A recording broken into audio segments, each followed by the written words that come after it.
क्योंकि पिछले जन्मों के कहीं पाप पुण्यों का कहीं उदय होता है, पापों का क्षय होता है, और जब पुण्यों का उदय होता है तो हम ऐसे आयोजनों में हमें सम्मिलित होने का अवसर प्राप्त होता है। क्योंकि ये अलौकिक विवाह जो है और जो अलौकिक आयोजन होते हैं, शिव पुराण के जो कथा है, ये सुनना किस्मत वालों को ही प्राप्त होता है। हर कोई चाहकर भी नहीं सुनता है। जिसके जीवन में ऐसे संयोग प्राप्त होते हैं वही इसमें अपने घर के कामों को छोड़कर आते हैं और सुनते हैं। नहीं तो घर के काम सभी को है, कौन ऐसा है कि जिसको घर पे काम नहीं होते हैं। लेकिन इन सत्संगों में, सत्संग में आना, बैठना, भगवान की भक्ति करना, ये भी श्रवणा भक्ति है। ये सत्संग सुनना भी एक श्रवणा भक्ति कही गई है।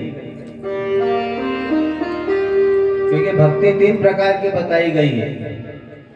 एक तो श्रवणा भक्ति, एक कीर्तना भक्ति, और श्रवण, कीर्तन और मनन, ये 3 प्रकार से भक्ति के प्रकार बताए गए हैं। आप सुनकर भी भक्ति, हम भगवान के लीला चरित्रों को सुने, भगवान की कथाओं में जाएं, जहाँ सत्संग हो रहा है वहाँ जाकर बैठे, वहाँ जाकर सत्संग को सुने।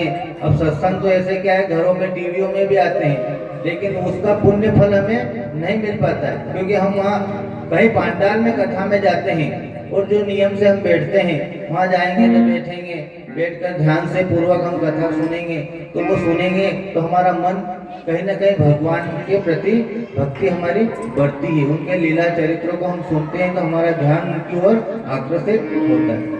वही कथा अगर हम घर पे बैठे बैठे सुनते रहेंगे तो हमारा ध्यान उसमें नहीं लग पाता है।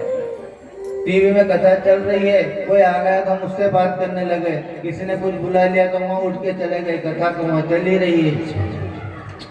और अगर हम पांडाल में जाकर के कथा प्रसंग में जाकर बैठेंगे तो वहां से हम ऐसे बीच में से तो उठ नहीं सकते,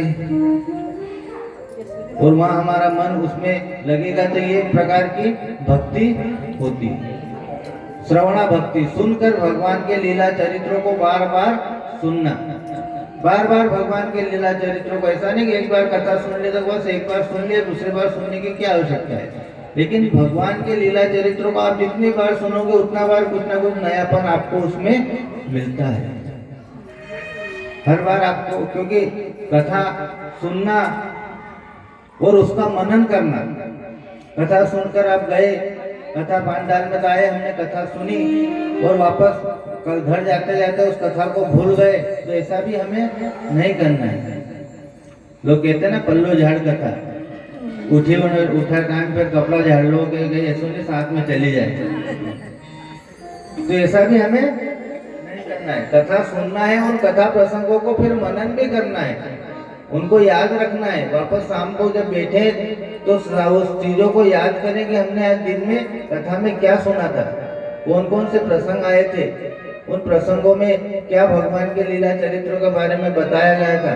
तो वो हमारे जीवन में, फिर वो चरित्र हमारे जीवन में उतरते हैं। जब तक उनको मनन नहीं करेंगे वो चरित्र हमारे जीवन में नहीं उतर पाता। इसलिए कथा को सुने, जहाँ कहीं